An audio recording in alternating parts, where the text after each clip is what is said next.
business taxes. Was stressing about all the time and all the money you spent on your taxes. This is my bill? Now Business Taxes is a TurboTax small business expert who does your taxes for you and offers year-round advice at no additional cost, so you can keep more money in your business. Now this is taxes. Intuit TurboTax. Get an expert now on turbotax.com/business. Only available with TurboTax Live Full Service. So good, so good, so good. Just in and so good. Thousands of spring finds up to 70% off are at Nordstrom Rack stores now. And that means thousands of fresh reasons to rack. How did I not know Rack has Adidas? Vince, Calvin Klein, Rag & Bone? Obsessed. Why do we rack? For the hottest deals. Save on Madewell, Kate Spade New York, Sam Edelman, Joe's, and more. Great brands, great prices. That's why you rack. Life is made up of many gorgeous moments. Cherish them all, big and small, with Blue Nile. Whether it's for yourself or a loved one, Blue Nile's unrivaled selection of expertly crafted fine jewelry and statement pieces help make all your moments sparkle. Blue Nile's experts are on hand to guide you, and their diamond guarantee ensures you get the highest quality at the best price. Celebrate a life well lived in the most radiant way and save up to 30% at BlueNile.com. That's BlueNile.com. It's really cool.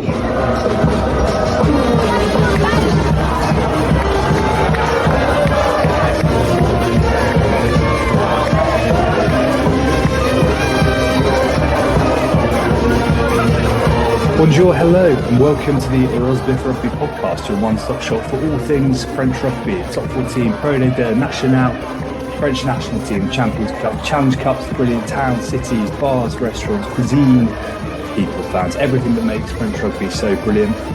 I'm joined this morning, bright and early, by Rob. Rob, what's news? A few technical issues, I can't see you, so I've no idea what brilliant French kit you're adorned in.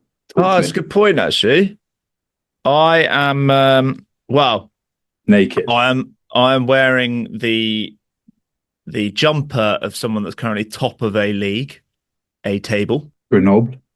Correct. And I'm wearing the hat of a team that got their first away win of the season in all competitions. That would be, I'm going to assume, Section Paloise.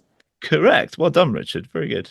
So our listeners could have played along there because they're as obviously listening in the dark as you are. But yeah, very good.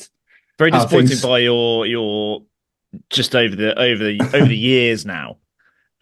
Your lack of effort on this stash wearing front to kind of as a conversation piece. Yeah, maybe I was having a look the other day. I've got quite a bountiful collection, but I'd say I rarely feel the urge to wear it.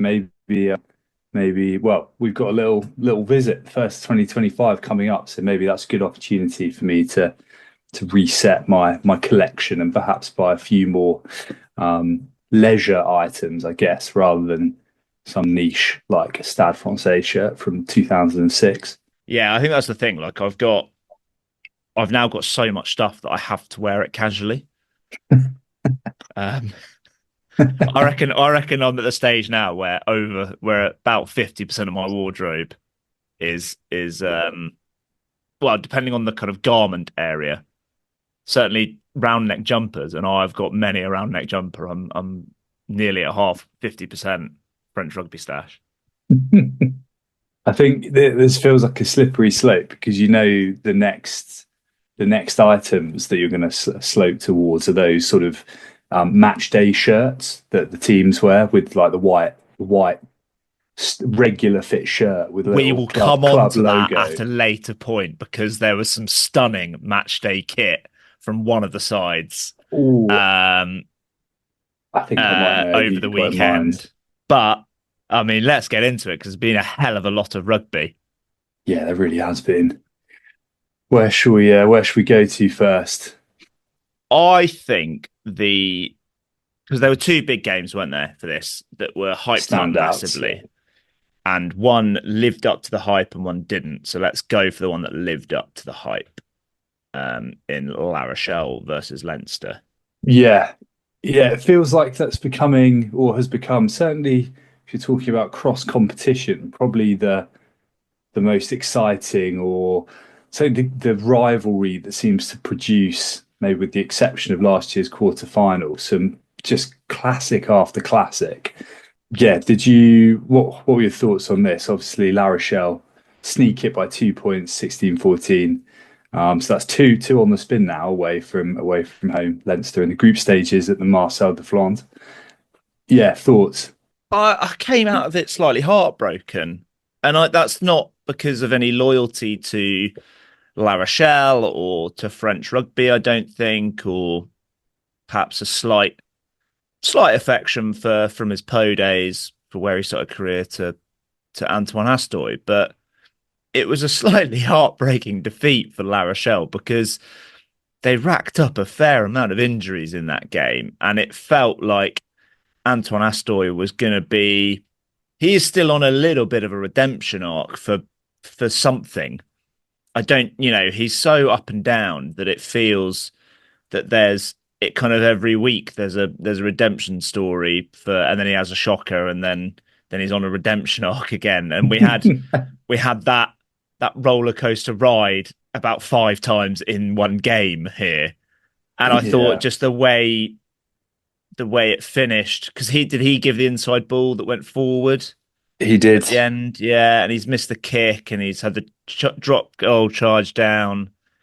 I just felt really sad for him because he looks like a nice lad. He's a good-looking chap. He's a very talented player. He had about a season or two at La Rochelle where he lived up to that early talent, and then he started to go a bit old school French of you don't know which one's going to turn up. And I just felt quite sad for him because he could have been the hero, and he kind of ultimately is probably taking a hell of a lot of heat. Yeah, he struggled, didn't he? Particularly that last 20 minutes after he got hit by, I think it was Gary Ringrose. I think he got hit in the ribs, didn't he? Yeah. And he looked like he was really struggling after that. And La Rochelle went with the 7-1 split on the bench. I was going to say that takes us to the start, doesn't it, of the kind of team selection, because that was the one glaring thing was, in my mind, because you've got Bottier who can cover all sorts, and Favre has played a lot on the wing, and you've got 2 guys on the wing that have played a bit of fullback, and you've got Bosmoran who's going to cover 9 as a I don't know how he's ended up as a 9, given he'd be a Byron Kelleher style 9 of just quick and physical. But the one thing was like, who on earth is going to play 10 if Astoy goes down early? I would have thought it would have been Doulan. Yeah. Or Sateni. I think Sateni might have played a bit there when he was at Bordeaux. I can't say that for certain. And it did feel like that last 15, 20 minutes, certainly last 10 minutes, that Astoy was starting to flag. Yeah. Because he'd been very active in that game. It was like someone kind of put a pin in him a little bit, because it wasn't just the drop goal that was charged down was arguably defensively very good. The pass at the end, so be it. But there was a lot of he went missing in that last 15 minutes. There's no two ways about it. There were a couple of really poorly executed kicks from hand, and I actually felt that after having had that drop goal charged down, it appeared to me from many miles away watching on telly that he had no interest in having another crack at another one. Yeah, there was no attempt to line it up again, and it was just a bit of a sorry ending, to be honest. Pretty sloppy that, because you've probably got the best passer of a rugby ball in the competition at 9, certainly one of them, and Astoy has decided to stand 5 meters away for a drop goal. It was like he probably could have easily, like Kerbarlow is, if Astoy stands 15 meters away, Kerbarlow is hitting him. Yeah, he's hitting him pretty well, and Astoy's would have loads of time, and he's probably getting a drop goal. But he decided to be basically a scrum half, picking it up from the back of a ruck, which I thought was some pretty. That, I thought, given the amount of chat there's been about the experience of the La Rochelle team and Dad's Army and all that, if you've got the experience, you'd expect someone like Kerbarlow to take control there and be like, mate, go further back. Like, give yourself some time. But Yeah, it wasn't. It was all a bit sloppy at the end. It sort of reminded me, once it had been charged down, it reminded me a little bit of Van against Clermont a couple of weeks ago, when they just got marched backwards and didn't seem to have the wherewithal to want to reset again. But other than Antoine Astoy rather sadly fading and it being pretty costly, what else from a La Rochelle point of view stood out? I still think there are, as much as this was incredibly, like, this was hugely compelling viewing, and I think this was one of those games where everyone talks about wanting to have more ball in play and jouet of French sides and stuff like that. This game did not have much of that at all. I think both sides' attack was pretty fragmented, and La Rochelle is still looking, when it comes to how their backline functions, still looking a bit sticky. But in terms of just off the charts, people nailing each other, and tension and kind of back and forth and errors, I thought it was a great watch. I thought it was a cracking game. I thought it was a kind of borderline modern classic of a match, really, because it had so much drama in like that last 5 minutes alone, and that's kind of what you expect from this competition. Like, I remember kind of group stage games back in the day where Rog himself, Ronan O'Gara, and you've got 20 phases and lands a drop goal in a kind of clutch group game, and that becomes like a kind of iconic moment. I think the best team won. I think definitely. Leinster, despite the fact that they didn't attack with great gusto, I think they were pretty clinical for the try. That was a really good kind of identification of picking off a front five forward. But I thought their defence it's a tricky one, isn't it? Because we know that La Rochelle's attack is not fantastic, but Leinster's defence looked very good. Yeah, and a word for I thought La Rochelle's back row, particularly Josh van der Fleer and Caelan Doris, not names that we speak about too often on this podcast because we don't need to, but fair play, they are quite useful when on form. I think Caelan Doris made something like 26 tackles, as well as 3 turnovers in the first half alone. Wow. Yeah, they were pretty spectacular. Player you rate, but on juries are still out for me. Ryan Baird. All this talk about his gas, but Astoy ran it in on that one that got chalked off from 80 metres. Yeah. Baird got nowhere near him. To be fair, that was the beginning of the end for Antoine Astoy. He's had to go 100 metres for nothing that everybody knew was a knock on. Even he did. He's completely blowing at the end of it. I think the just on the 7-1 split as well, I think that actually says more about the injuries than any kind of tactical plan. I think partly you're missing Skelton. I assume EI West must be injured, otherwise I can't believe he wouldn't be somewhere in that 23, because he can he's filled in at centre before, so he's got a little bit of versatility there that you could have used as well. I imagine I still would have tried to go Royce. I think he is fit. I enjoyed a couple of moments from Georges-Henri Collomb. So did I. I was going to mention him. I love watching him play. Notably, just when he rips off, is it Doris's scrum cap? Yeah, he's almost like laughing at him. Like, everyone in the stadium must have known it was going to happen, but it's just the ease with which he rips it off and then just flings it towards Nika Amsha-Kelly as well.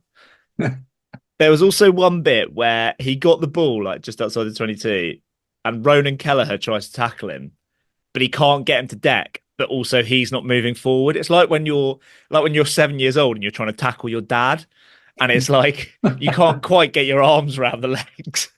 But also your dad's not really trying. He's not running. He's just trying to keep moving just keep shuffling forward while you try and grapple his legs. But it was he had a couple of proper heavy carries, didn't he? And he's fantastic in the choke tackle as well. He's really good at the choke tackle. But he's just everything just looks a bit funny when he's doing it. I think it's just the sheer size of the bloke.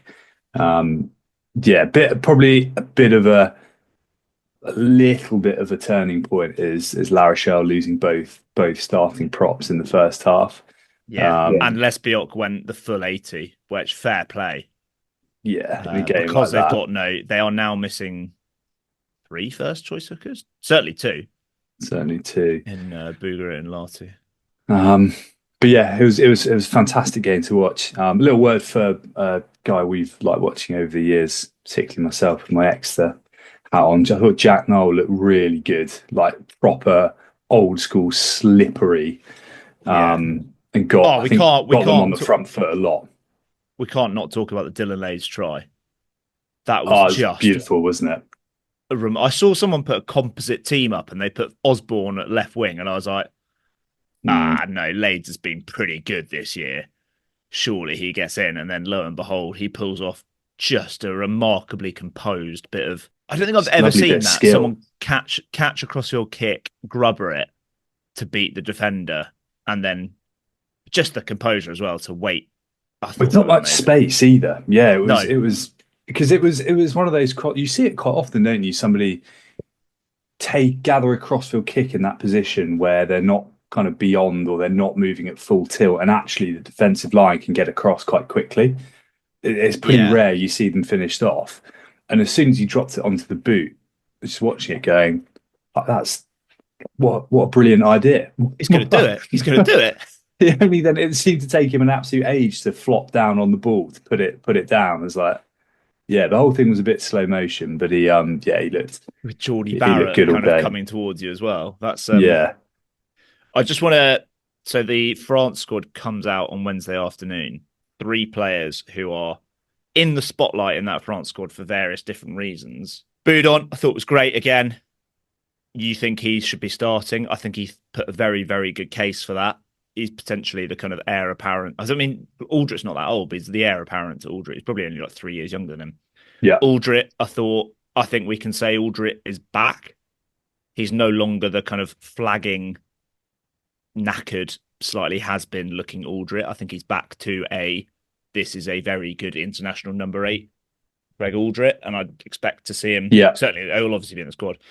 The other player who I thought was brilliant and I think is eligible for selection again was Jegu. I think he's been really good the last couple of weeks. And ultimately, he has been cleared. So I know it's a bit shady. We don't know the ins and outs of it, but he's walked away innocent. So yeah, I wonder if he has a brilliant been athlete. He has been good. I do wonder if, given, as you say, like without going into too much on the specifics with the recent case, I think he's had already at quite a young age a few disciplinary issues. Has he had another one, has he? Yeah, he got done for cocaine. Did he? Yeah, he did. And I do wonder if you just look at the sheer quality and numbers of back row options for France, whether I don't know whether one really, do they need him? No, because they've got Rumat. He's the he's the like for Rumat. And there's also, I can think of another athletic back row that we may come on to later that surely deserves a shot. Yeah. Okay. Should we park that and go on to what was not quite as gripping an affair? Rob, I'm gonna leave you to talk us through. Did you watch any of this game? I've only seen highlights, as I was otherwise engaged at the time. But Toulouse travelled to Durban, the Sharks. This was hyped. It was hyped by the Sharks social media team, who probably wheeled out one of the worst and most mind-blowingly average puns I've ever heard, talking about the Sharks having an eyeful of power versus the Toulouse Eiffel Tower. If anyone could explain that to me, I'd be really grateful. How many miles between the Stade and Vallon and the Eiffel Tower are there? I don't know. The best thing about it is, like, now you've said it out loud, I can hear a South African voice saying it, thinking it's amazing. Just some guy, like, after a few brandies. Yeah, go on, talk us through it. I think I said to you over text, like, it was one of those games that became slightly more interesting. Or maybe I got distracted too easily by it, but it became slightly more interesting for the social commentary rather than the actual game itself. It looked at times in the first half that we were going to get like ultimate Toulouse of total rugby, and it could have been like we were going to get like 40 points to 7 or something. But they were just a little bit too eager, I think, at times. They were just a touch frenetic. And with the conditions as they were, which was just, I think it was like 38 degrees and the humidity was something like 85% or something, which was mad. Like, you could see that they were all, there were so many errors in this game. You could tell it was the conditions. You could tell that it was just so sweaty because no one could catch. And Toulouse kind of played like hot potato with it. Like, they barely tried to catch it almost at times because they were just tipping it on willy-nilly. And it was just electrifying stuff, some of the stuff they were pulling out. And it was 1-15. Like, you've got Rodrigue Netti and Dorian Aldeghiri like doing round the back offloads and stuff like that. It was sensational at times. And there was a couple of times where you thought you were about to witness one of the greatest things ever on a rugby field, and then it wouldn't quite go to hand, or it wouldn't. Like, there was the one early on where Dupont, I thought he was going to go himself, but he kind of passes it into the space to Kinghorn, and it just evades Kinghorn. But had it gone to hand, that is an all-timer. I mean, we did see a phenomenal piece of play from Thomas Ramos and Labelle and Kinghorn for the Kinghorn try, which is just so cool. I think, I mean, there was various stuff going around. I think we put up like just a cold-blooded killer, Thomas Ramos. I think I saw someone said like Thomas Ramos, the ultimate baller. Like, it was. Sergeant and Mr. Smith, you're gonna love this house. Bunk beds in a closet? There's no field manual for finding the right home. But when you do, USAA Homeowners Insurance can help protect it the right way. Restrictions apply. Look around. You can find cars like these on AutoTrader. Like that car right in your tail. Or if you're tailgating right now, all those cars doubling as kitchens and living rooms are on AutoTrader too. Are you working out and listening to this ad at the same time? Well, multitasking pro, cars like the ones in the gym parking lot are for sale on AutoTrader. New cars, used cars, electric cars, maybe even flying cars. Okay, no flying cars, but as soon as they get invented, they'll be on AutoTrader. Just you wait. AutoTrader. He gets the ball. It's the most casual out the back offload. It's almost like he's kind of in the Toulouse canteen and he's flicked an orange out the back. Like, just phenomenal. One of my reactions to that was, do you remember, probably going back 5 years, maybe 10 years, it was almost like an internet meme where there would be like a little clip of somebody doing something like really cool or laid back, and then the Snoop Dogg, Dr. Dre next episode music would come in over the top, and there'd be like a little, like, the guy or the person who'd done it, they'd like superimpose like a chain, a cap, like a cigarette over the top. I was like, that little flick from Ramos would have been the perfect rugby opportunity for that. It was just still so time, good. Richard. Get your creative spark on today, and the problem is we can go viral. It's almost too good. He's facing the wrong way, so I don't know if we have to find it when it cuts to him. What a player! But I kind of, full disclosure, I came into this game with a slight. Do you remember, like, when after his drugs ban, Justin Gatlin came back to race Usain Bolt in, like, I think it was like a World Championships, or it was like possibly even the Olympics, and it was kind of like, for the good of athletics, we need Usain Bolt to win this. We can't let Gatlin win. And I kind of had that sort of feeling with this game. I was like, we can't, for the good of rugby, we need Toulouse to win this, because I don't know, South Africans are very parochial, aren't they? And I thought we were gonna I think this was a kind of acid test for South Africans in this competition. I heard somewhere that, like, the Sharks are not particularly well coached. Like, they've got loads of names, but they aren't fantastically coached. And I think they just weren't very good. You know, like, missing some steady names, it must be said. Yeah, and I heard, I do listen to the other rugby podcast. Eben Etzbeth did a full interview with The Ruck, which I do think is a very, very good rugby podcast. Will Keller and Alex Lowe are great. they did an interview with Evan Etzbeth. Not once did he mention that he was in like not going to play. He was like, yeah, looking forward to the weekend. Like, this is a great moment. Like, all that stuff. Whereas Andre Esterhazen was on the rugby pod and he was like, oh no, I am injured. So I'm sitting this one out. But I just think, I don't know, something fishy about that. But yeah, they were missing what? Etzbeth, Esterhazen, Lacanio Am. It's pretty steady names there, isn't it? Yeah.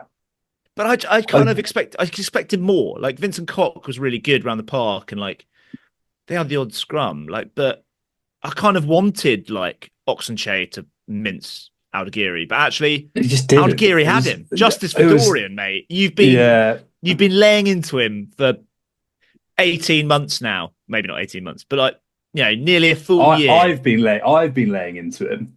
Yeah, you personally have been getting stuck into him. Oh, I think what you sent me about Dorian Aldegheri. Here we go. Front flopping penalty machine. Well, I was channeling you. That's why. Were you? But he kind of has been, to be honest, for quite. Yeah, he has been, and he actually played really, it's just really almost well. Just absolutely taking names in the scrum. There was one scrum which was like a full mincing as well. Yeah, basically what you've seen South Africa do to pretty much every other side in the world. You're like, how has this happened? It sort of made me like, I don't know, maybe Eben Etzebeth is even better than we think because actually he is the scrummager. Like, I don't know the scrum. I think it's fair to say, and this has gone even further to prove that. Big Dorian got stuck in for sure. Merkler did struggle at scrum, but he also ended a couple of people with some like, I think I saw like no context rugby, and it was just I don't know, it was like a 3-second clip of someone running and just getting stopped dead by Joel Merkler, which was quite funny. Pimpy got hit hard. Yes, that was it. Yeah, but I do you know what I mean? Like, I kind of expected more from the Sharks. Yeah, I think that's fair enough. Also, I think the in terms of the holistic view of it, does it work? I'm going no, because you've got a game where Antoine Dupont at 60 minutes is stretching out his calves because he's got cramp, and Jack Willis is bent over, doubled over, knackered at a line out. Like, you've got there probably the two fittest players, certainly in the top 14. Antoine Dupont has put a good case for the fittest player in world rugby. And yes, he covered a hell of a lot of ground, but if he's cramping up and they were sweating so much. They're not normal conditions to be playing rugby. That is not conditions to be playing rugby in. And I can tell you it's the height of summer in Durban because the SA20 has just kicked off and you don't play your prime franchise cricket league anywhere outside of prime summer. So yeah, I know that in South Africa it is the height of summer. Yeah, it's a bit of a mess, but Toulouse looking pretty exceptional. And the other thing on that, but they didn't get bonus point try, and that could fuck them. Yeah, because Bordeaux are gonna finish top of the pile, you would think, and I think it probably means that the Bordeaux Toulouse final is off the cards in terms of future permutations. So they will Toulouse, you would assume, finishing second in the group, will at some point have to go away from home, won't they? So I had it. So someone shared it with us on Blue Sky, which we are now on. Shout out to Rugby Kino on Blue Sky, which I think is a kind of Irish rugby podcast, a kind of template. And I had a little bit of a play around with it. And I think Toulouse will go in as 5th seed because they won't finish top of the league, top of their table. But I think if one of those group winners loses their last 16 game, I think Toulouse steal the next home quarterfinal.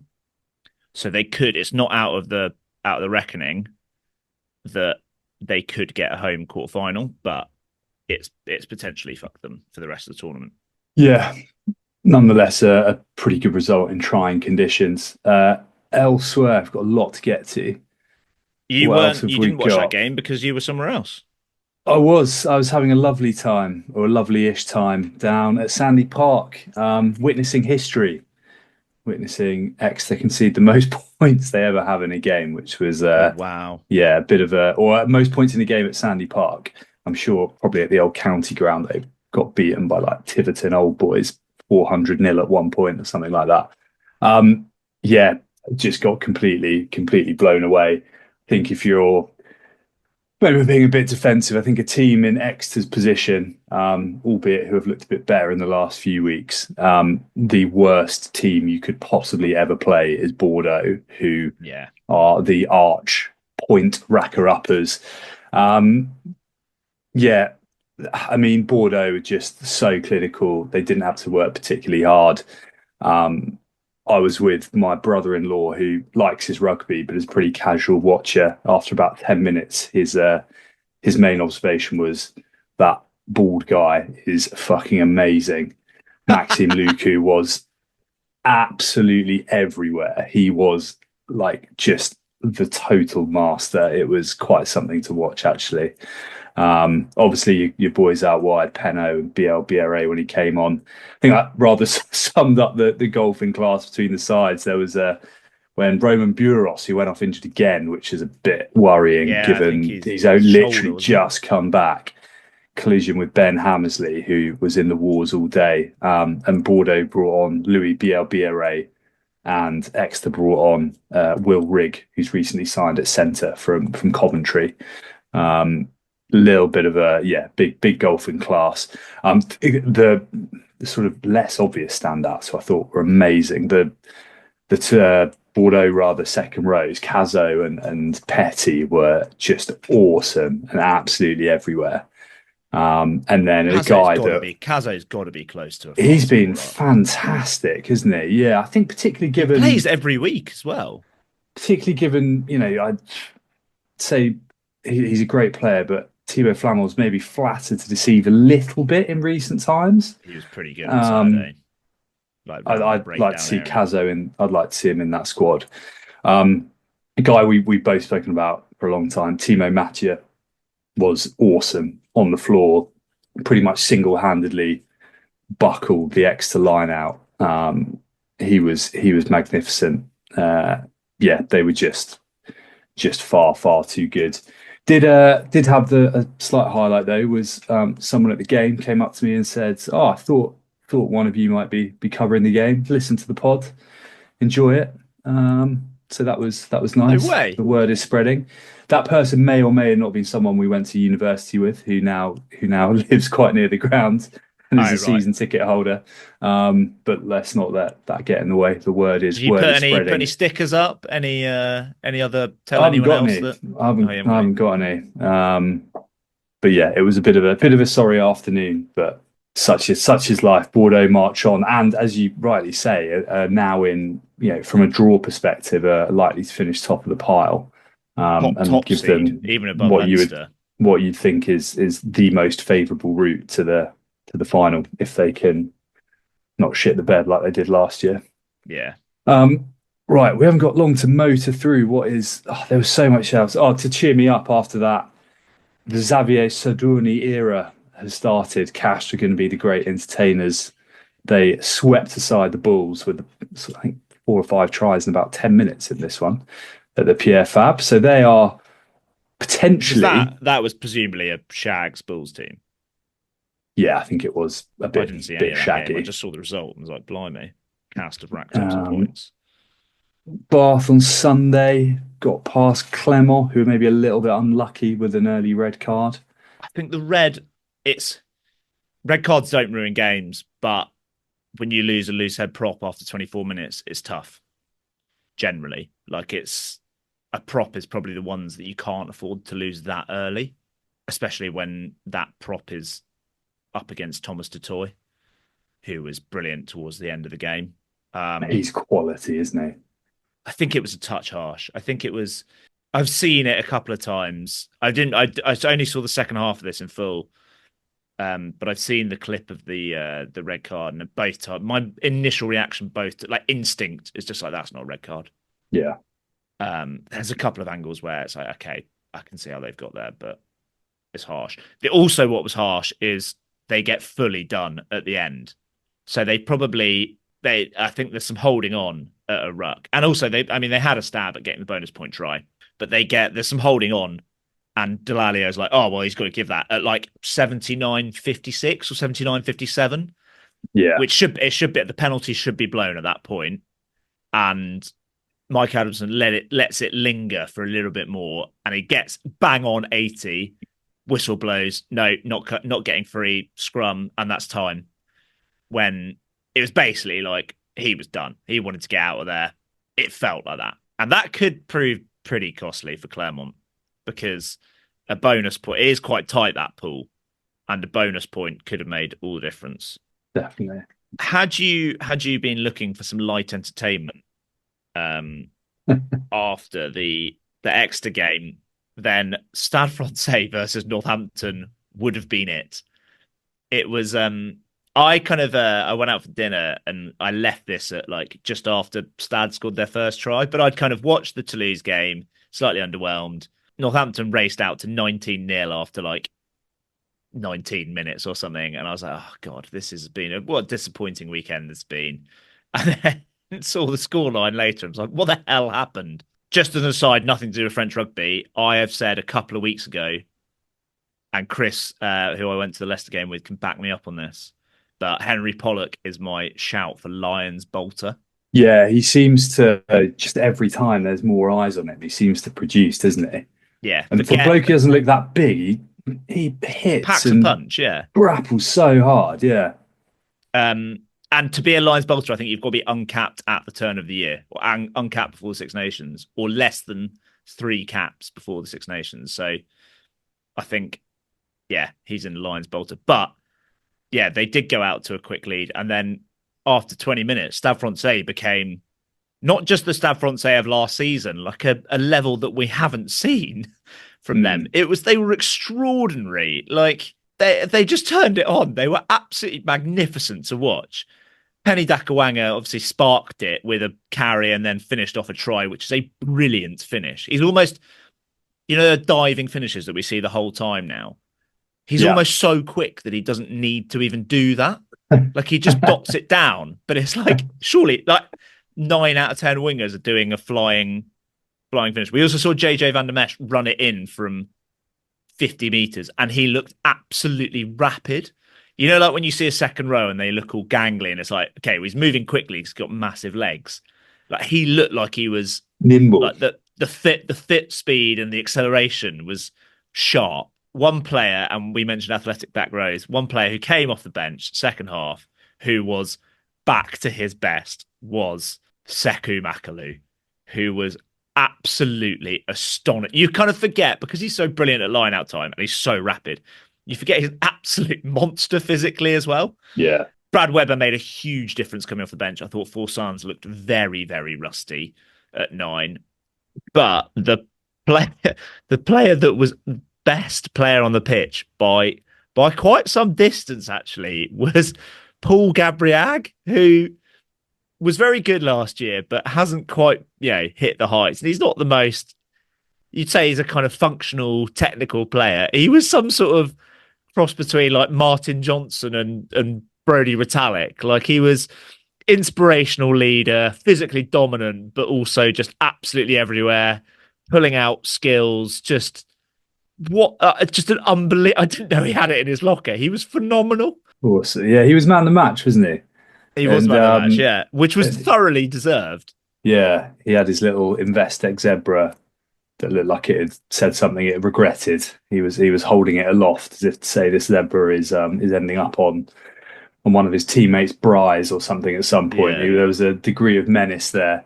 He was fantastic. Yeah, as you say, by the way, you introduced it at the top as light entertainment, just tries aplenty.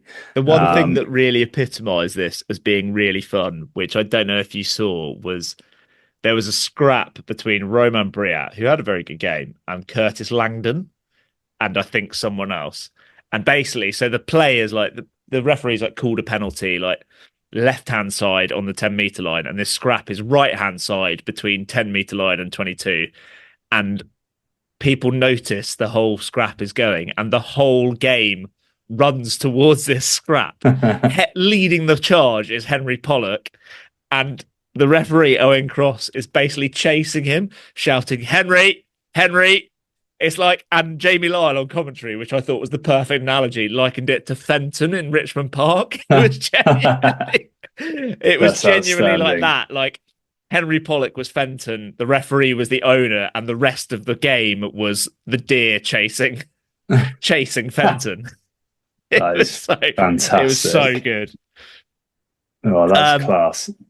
Another fun game to watch, at least for the first 20 minutes, was the Glasgow Racing game. Not from a French perspective, but Glasgow were just... We talked about how Toulouse played a bit of hot potato in attack. Glasgow were just astonishingly quick. Like, some of the pace of their play was just like proper, whoa, that is quick. Talking of Lions, not a bolter, but surely nailed on Lions, only to a Pelotu. He was phenomenal. It was a lot of conjecture. Did you see this game? I only saw bits of it. I was sort of a bit in and out with like seeing some other folks. So I caught glimpses. I saw some of the first 20 minutes. So as you said, I thought Glasgow looked pretty red hot, to be honest. That basically, like John Barkley, Ryan Wilson, and basically the whole of Twitter was just laying into Racing, which I think some of it was justified. I don't think they were that bad. I don't think they were terrible. I know that we kind of flip between those two angles of they're dreadful and they're not that bad. I thought they weren't great, but Glasgow were phenomenal. Yeah. And ultimately, like, what did they lose by in the end? Not a lot. Glasgow should have put this game, well and truly to bed, and they got a bonus point in the first half, didn't they? That should have been like they should have stretched it out way more. And actually, Racing were all right. Like second half, they had loads of players. Like Tristan Taylor played 13, which was just madness. Yeah, they looked really light, didn't they, in the back line? Just in terms of heft, I thought. Yeah, the pack still looks quite lightweight, even when they bring on like Diamani and Talfa Fanua, who were good. I mean, we saw the best and worst of Antoine Gibert as well. We saw him do a crossfield kick for a try, but I think about a few minutes before, he's properly like hooked one, barely got above head height, straight to Kyle Stain as a crossfield kick. It was kind of perfect Antoine Gibert summed up in a season. Yeah, I don't think they were that bad. Diallo was amazing. Bodon was amazing. I think that back three, I think you highlighted it. Don't kick loosely to that back three. I thought Spring, Arundel and Habosi were all really good. I think Arundel actually had a really good game defensively as well, to be fair, which is not something you always we don't focus on because he's such a good attacker. But Spring is a bit of a key man for them at the moment. He's their second talisman behind Legaric. He's excellent. He's been really good for some time as well. I think it does. It almost. I guess this is always going to happen in the pool stages, but almost makes you think. It sounds like they came in with some heat if they'd sent Legaric and Tuasova and didn't. Well, I was going to say Fiku, but he's crocked, isn't he? As is, although apparently Owen Farrell is soon to be back from injury. I think he might play this weekend. They were missing so many, and that it's still quite a good team. Look, it wasn't. Yeah, it is a good team, but you take out potentially 7 of your best lineup from that Glasgow team, and it's probably a slightly different game. But such is the competition.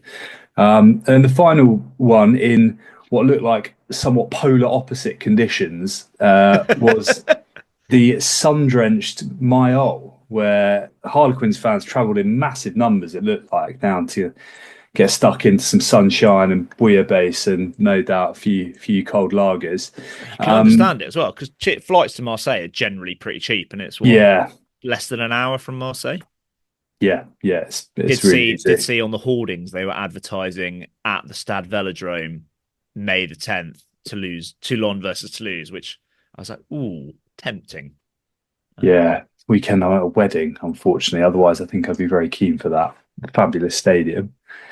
Toulon pretty comfortable. I mean, first half was an absolute cakewalk. Thought Harlequins were quite wasteful and did their classic thing of needing to be sort of 25 or so points down before sort of mounting a bit of a challenge. Also thought some of their decisions to leave guys on the bench was a little bit unusual, given how far behind they were at half time. But that said, Toulon, we've said they are a proper outfit, and I don't think this game did much to argue against that. Tailed off a little bit in the second half. Saran is just playing rugby of his career. Gael Drayan, who you obviously highlighted as on socials as maybe one to watch. He's been a bit more unheralded, but is a top 14 try scorer. He just lethal, isn't he, at the moment? Finish, it was an amazing finish. We actually, obviously self-praise is no praise, but are those little previews? I think we got them pretty spot on in terms, apart from saying that Dorian Aldegheri was crap. We got we captaining. I think I was quite pleased with how we came out on those. We kind of got them pretty much spot on. But Drayan was really good. The player that, because I've kind of said a few times that I quite like their fringe players. The other one that kind of goes hand in hand with Drayan is Marius Domon, who I thought was brilliant. He was brilliant. Bear in mind, he's their third choice fullback. If you think that they could have, well, Jaminet would be first choice if he wasn't a dickhead, and Payawa, who seems to be constantly injured, would probably play 15 ahead of him as well. And he's going to Harlequins, is that correct? Duncan Payawa? I think he might be, yeah. Oh, that's cool. Yeah. Well, cool signing for him. Cool signing for them. Hopefully a bit of a change. He needs the Johnny Wilkinson, Juan Smith injury elixir seems to have run out down at Toulon, because he can clearly do with a bit of that, because he's constantly injured. Talking of injuries, Carl Sinclair went off. And I think I saw somewhere that could be 5-6 weeks, or it could be they're waiting on a scan or something. I think that could be quite a serious injury. It's one of those ones where, like, he's not writhing around in pain, but he's literally pointing at his arm to and obviously he knows loads of players. He knows. Like, he walks past Adam Jones and it's like, points to his arm, and he's like, "Oh, you're right, mate." And he's like, points to his arm, and it's kind of like, nah. Like, there's a shake of the head, and it's they're just really good. Priso was phenomenal. He gets everywhere, doesn't he? France at loose head, so the tight head prop jury's still out for France on some of the players, but they've got some options at loose head prop. When you think of Bai, Gross, who we'll come on to, Priso, there's someone else I was thinking of the other day who is really good that now escapes me. You missed out. Wardy obviously went off injured. Wardy, yeah. And then there's someone else coming through the ranks that I think is really good. Georgie Berrier. Yeah. But talking of Jean-Baptiste Gross, Mr. Worldwide in the stands, looking him and Becca Gigashvili looked absolutely nails in the Toulon camo kit. Becca Gigashvili looking like a cross between, he like facially looked a bit a cross between like Sylvester Stallone and Vladimir Zelensky. Looked so hard. And then Jean-Baptiste Gross in like not quite the full like Pitbull aviators, but it was a kind of reflective lens that was giving off a big Pitbull Mr. Worldwide vibe in his camo shirt. That's the first time I've seen those Toulon, because it had the crest on the shirt. They're class. The kind of it's not camo. What do you call that? Khaki. Yeah, the khaki button-down shirt. I thought that they looked so hard, all of them. Teddy Bobigny was flashed up later on he looked like he could kill a man. Villiers was there as well. He rocked it too. I mean, there's some guys missing from that side. Obviously, Fine Ganuku didn't play either. Frisch, 7 or 8 out of 10. Yeah, as always. They're looking great. It'd be really interested to see how they go. I think, they're just a proper unit. At the moment, the group stages are mercifully nearly done. Next week we've got a few intriguing fixtures. Obviously, a lot is already settled, but I believe you've been using Rugby Kino's tool to work out what the key matchups are. Well, that pool is an interesting one, because that is the one where there probably isn't a standout side. I would say just about that Northampton probably are the standout side in their pool, having got that win away at Stormers. Because, well, there are two teams that are far and away better than everyone else in that Toulon pool, and that's them and Glasgow. But they both go away. Toulon go to Sale, Glasgow go to Quins. Toulon are on 13, Glasgow are on 12. So that could come down to, well, if one of them loses, then they'll get the other will get top spot. But it could come down to a bonus point. You know, if Glasgow get a bonus point win and say Toulon only get a win, then they could overtake them. They are currently better on points difference by not much, by like 5 points. That's probably those are probably the two interesting, and also those are like good games. Like that's a weaker team at home against a stronger team. And Sale and Quins both have a chance because all of those other 4 teams, Quins, Stormers, Sale, Racing, are all on one win. So believe it or not, Racing could, and they've got the Stormers at home. Racing could cruise through into the quarterfinal, into the last 16, which feels slightly astonishing. That's an interesting pool. I think the other interesting one, because everyone's picked up a win, is the Bath, Benetton, Clermont, Bristol one. Yeah. Clermont have not Benetton at home. They've got Bristol at home. So that is a cracking game. Because I think Bristol do want to... They're ambitious, aren't they, as a club? So they're not going to send the Shags, and I think they will go with a pretty strong side. They did to La Rochelle as well, despite they've got a couple of injuries, like McGinty's still injured, isn't he? And Clermont, strong home record. So I would back Clermont to win that, in which case that they would go through. Whereas Bath, who are currently third in that pool, they go away to, I want to say Leinster, don't they? They do, yeah. Yes, yeah. And Leinster should finish top of the pool, obviously, with a win. But they are only on 13 league points, whereas Bordeaux are on 15. And as we said, be interesting to see what side the Sharks send, because they are 4th in that pool. So they should go through regardless, given that Ulster... Oh, no, it's Ulster v Chiefs. So one of those sides is going to win. But you'd imagine they won't get their points differences are so poor. Yeah, the irony of the tournament, the structure being that had Exeter scored one more try at the weekend, they would potentially be in quite a good position, having conceded something like 20 tries and never been in a game the whole tournament. It's baffling. And Tigers go away to Toulouse, but they've got enough in the tank to get third. Your boys could sneak in a couple of after their big win. They could get a sneaky.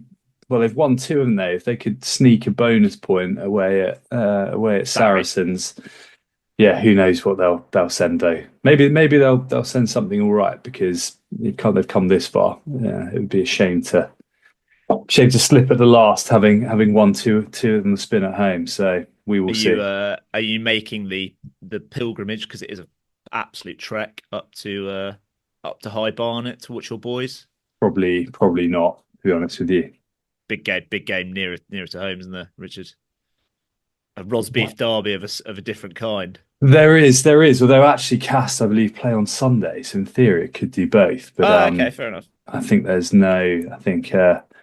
my beloved Thameslink, which tends to get me in and out of my dwellings, is not running as smoothly as I'd like on Sunday. I think it's like 40 quid for a standing ticket as well. So I'll probably pass. The pricing at Saracens is, I know it's London, but it's not really London. It's punchy, baffling, especially when you consider like what we're going to be paying for some of the tickets we're going to in France. But Chaban Delmas is consistently 10 to 15 euros for a seated seat.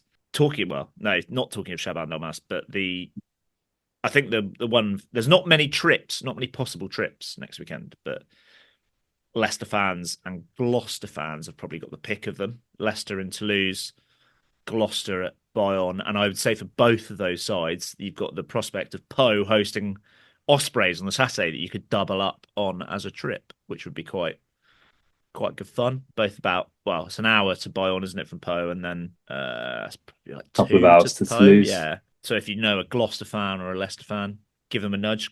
They could go and watch a bit of Pau as well. Get a bit more action. Lovely city, lovely ground. Pau as well. We haven't really touched on the Challenge Cup, but Pau have got the unfortunate. They're actually going all right, but they're in the unfortunate position of being in the same pool as Montpellier, who are cruising and the best team in the competition. Although they are not the top-ranked seeds, that is actually Connacht, who dispatched Lyon. There was a lot of Lyon have sent a change side. I don't think it was that bad a side. It had Randra on the wing. It had Chapchet at fullback. He's played quite a lot at fullback. He's a bit of a baller. Pajarello played. Wasn't a terrible outfit, I didn't think. Tough place to go, Connacht, though. Bayonne, successful trip to Tbilisi. Yeah, extraordinary. Dusted Black Lion. Do you see that lineup as well for Bayonne? It's quite youthful, isn't it? Like Tom Spring at 10. Yeah. Which is quite flair. Yeah, there are a few, like, we're big fans of Martok. Urban Artikarai is quite a good player. Jean Musquez, the fullback, he's in the under-20 squad again. He's a really good player. He's had a couple of good games in the top 14. I think I saw him rumoured to go somewhere else. Can't remember where now. But that would be quite a sad shame to see him go. With a name like Jean Musquez, I assume he's also quite Basque. But yeah, that was a bit of a changed up side. So fair old result, that 41-16 in Tbilisi. Yeah, although I don't know, I know nothing about Black Lion. I assume there's some big boys, but I have no idea what sort of side they had out. Perpignan snuck past Cardiff at home. Yeah, good win that. Unfortunately, Van fell to what was quite a strong-looking Edinburgh side, 25-29 at home. So they are maybe not looking like the tournament front runners I so judiciously thought they might be at the start, but never mind. And I think that's all of the French involvement in Europe done for another week. Right, let's leave that there. We'll be back in a moment to talk about the real stuff. ProD2 and Nationale in just a sec.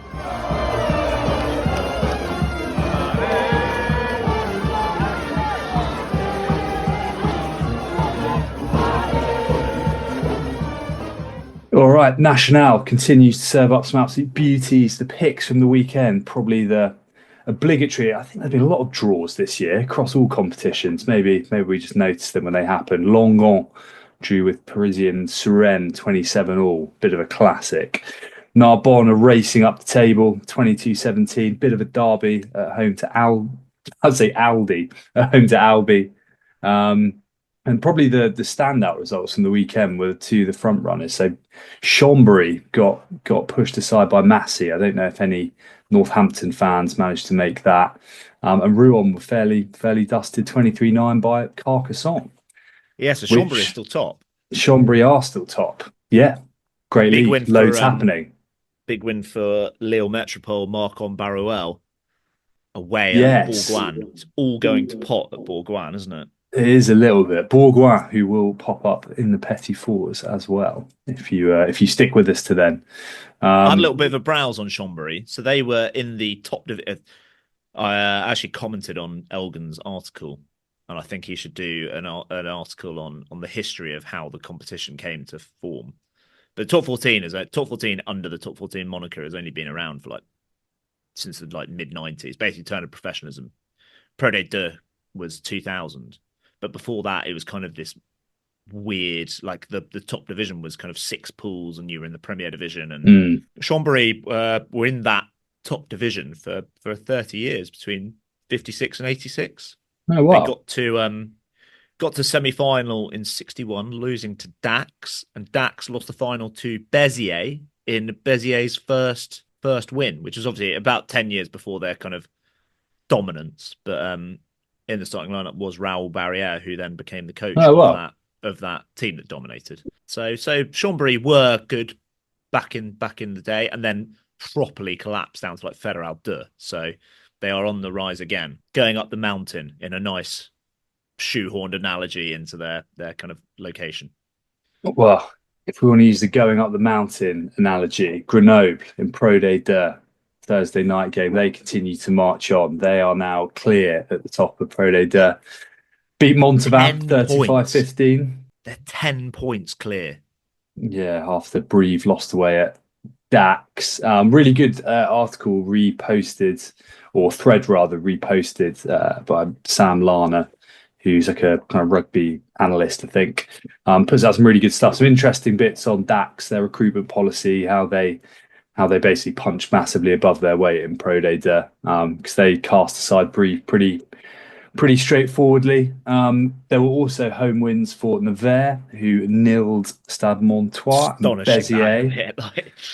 How Nevers, I think I said in the preview, I still think they're the second worst team in the competition. Maybe they're not. Maybe Valence are after they lost at home to Colomiers, but 34-0 is to think that we were kind of we were debating that one could go either way, and then basically it was just the length of the trip and the fact it might be cold in Nevers kind of swung it.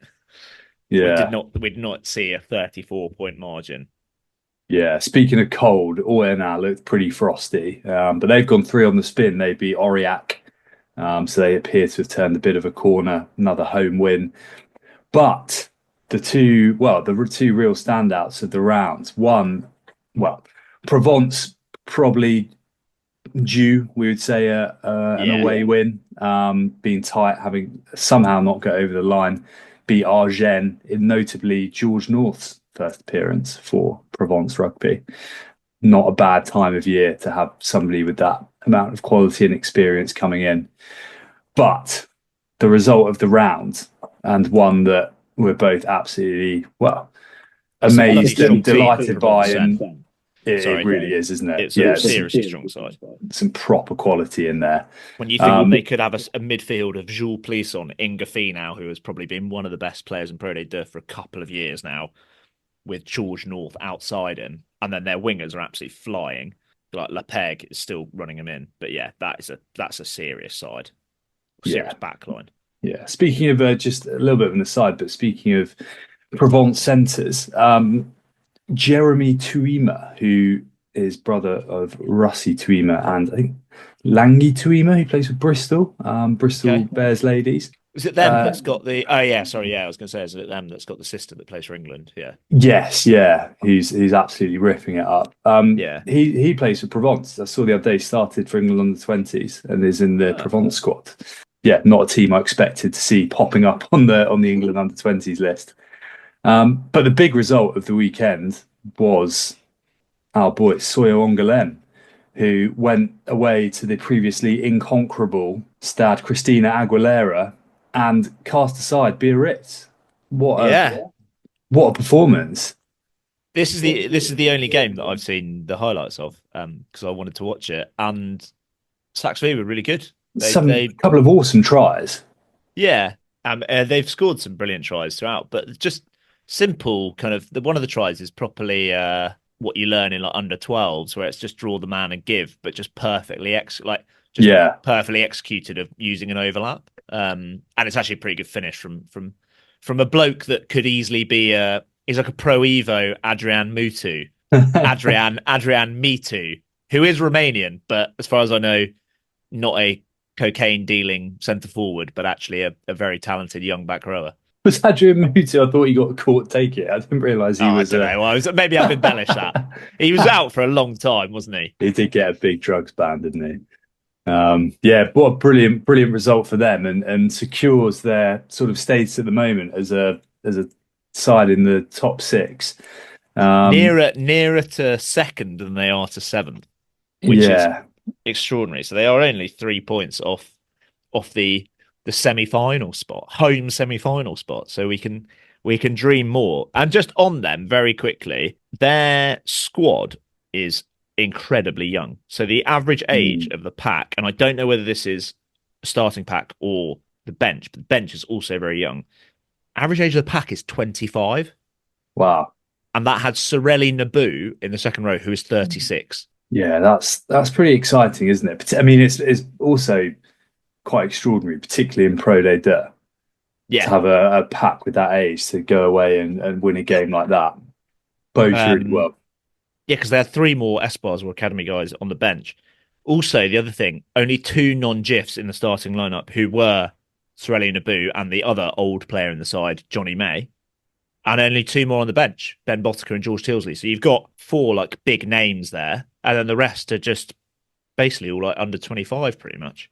And they've beaten up front a side that had a pack of Berhera Garay, Motok, who's Romanian captain, I think. Farsa Lele played, Cornel Dupré, Masavesi Dakawanga. It's a big old pack that they were beating up at times, which is, really, really promising signs. Yeah, Saxby, march on. And we'll be there in a couple of weeks, Rob. How exciting. Yes, very excited. Bust the January Blues. Cannot wait. We'll maybe talk about that trap a little bit more next week. Right, shall we come back to the Petit-Fours and wrap this thing up? Yeah.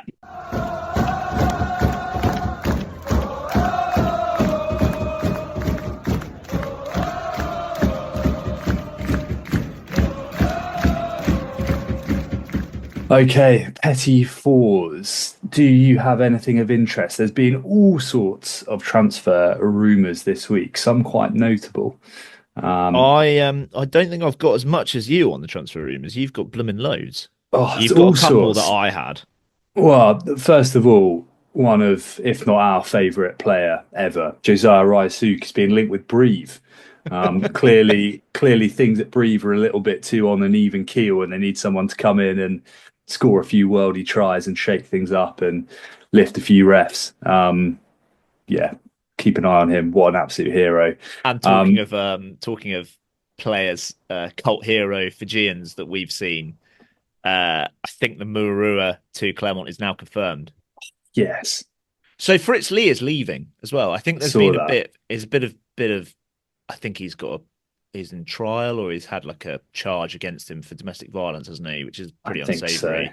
So. It feels him and Yato were still so good against Bath, but that's a proper end of an era for him and Yato. He's been there for like 15 years or something. Long time. He's getting on. Is he 36?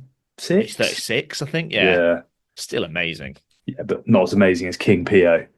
Watch him go to superstardom. Setereki Batuniata is linked with Provence. You spoke about useful Provence players a moment ago. Yeah, it could be some signing. And in ProD2, I have learned that Thomas Lavanini has a brother, and he's been linked with Colomiers. I did not know that. How's his red card record? It'd be amazing if it was worse, wouldn't it? Like there's a looser brother. That would be quite something. And the two arguably the standouts. So this is all from Amfo ProD2 account, which is doesn't tend to steer us too wrong on these transfer rumours.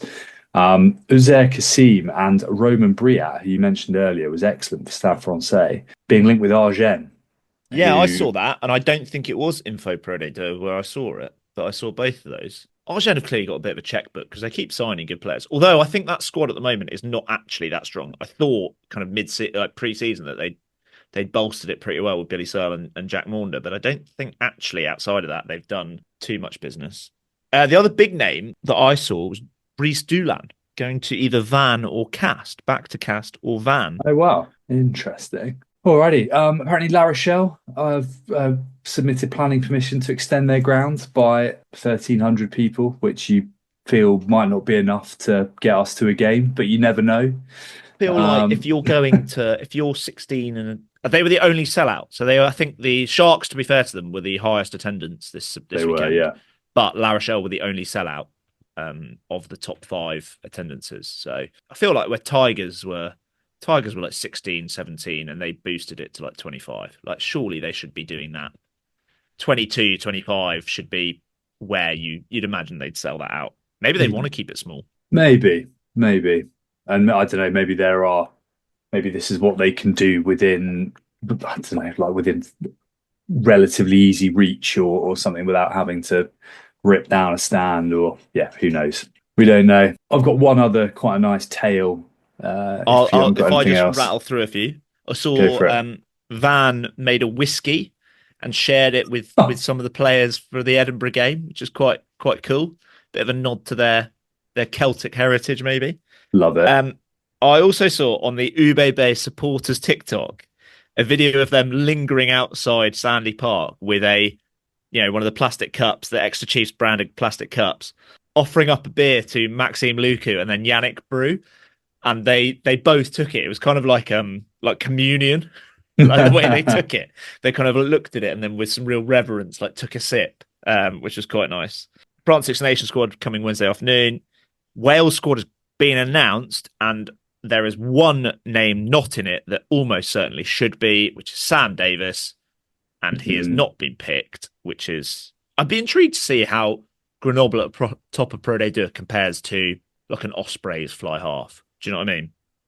Ospreys have done all right in the Challenge Cup. Like, that not only terrible. are they top, but they're playing great rugby, and he is absolutely the main man in it, isn't it? It's not like he's being dragged along by others. And he's also got 7 caps, so like we've seen a bit of him in international rugby.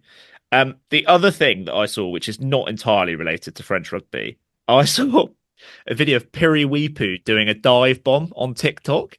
and it was posted by an account called the Manu World Championships. I thought for a moment that basically like this dive bomb World Championships had been named after a French-based player, Manu Tuolangi, after the Auckland Harbour ferry incident back in the 2011 World Cup. I think it is just what they call it in kind of in New Zealand. But I like the fact that Manu Tuolangi, given Manu by name, Manu by nature, he did a bomb and outstanding. Yeah. The last bit from me is that one of the great cathedrals of French rugby, the Marcel Michelin, this Wednesday is hosting the round ball code. And it's a fascinating story. It's quite, I'd say, arguably quite heartwarming. Espoli Saint Paul, forgive the pronunciation there, which is sort of based south of Clermont, to the like southwest of Lyon. Looks like a little bit of a Netherland. A village of 3,500 people. Their team, their football team, play in Championnat 3, which is the 5th tier of French football, which is divided into, I think, 10 different regional leagues, maybe even 12. So we're talking like Fédéral 2 sort of thing here. Their ground, I believe, holds. They opened a new stade at the Stade de Vieuxeux, which looks absolutely beautiful. It's like built into the side of a hill. But they are in a table. They're in a league with Bourgoin-Jallieu and Clermont and Lyon 2s. Is the sort of level they're playing at. But they have made it through to the next round of the French Cup, like the French FA Cup, and they will be hosting one Paris Saint-Germain. Bloody hell! Yeah, quite remarkable. So this is like I don't know, like Tamworth hosted Tottenham, didn't they? Is that like similar sort of? Obviously, PSG are a bit bigger than Tottenham, but I think this looks like the level of football is truly, it's proper amateur stuff. The ground is tiny. It's just like a remarkable sort of chain, or what's the word I'm looking for? Golf in size and all those sorts of things. So that's being hosted at the Marcel Michelin. There's some stuff Clermont put out in the week about how they're transforming the ground to host it, and keep an eye out because it's an amazing story, and just pretty cool that Clermont are involved. Saint Michel. Espoli Saint, yes, or Saint Marcel. So I've said Saint Paul, which is the German club. So I've got that wrong in my notes. Yeah, Saint Marcel.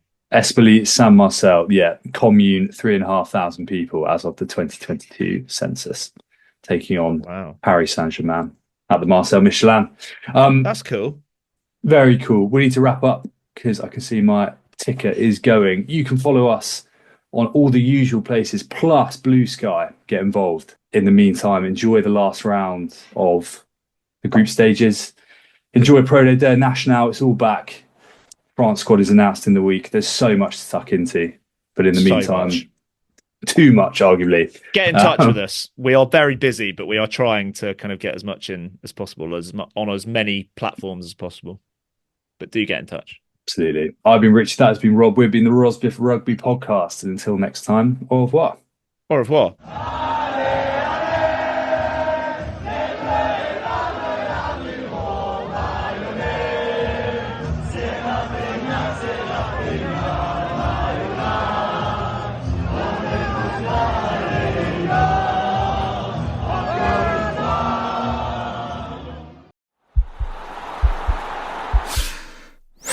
This podcast is part of the Sports Social Podcast Network.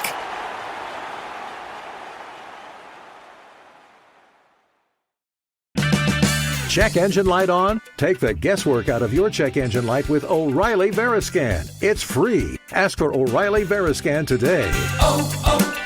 O'Reilly Auto Parts.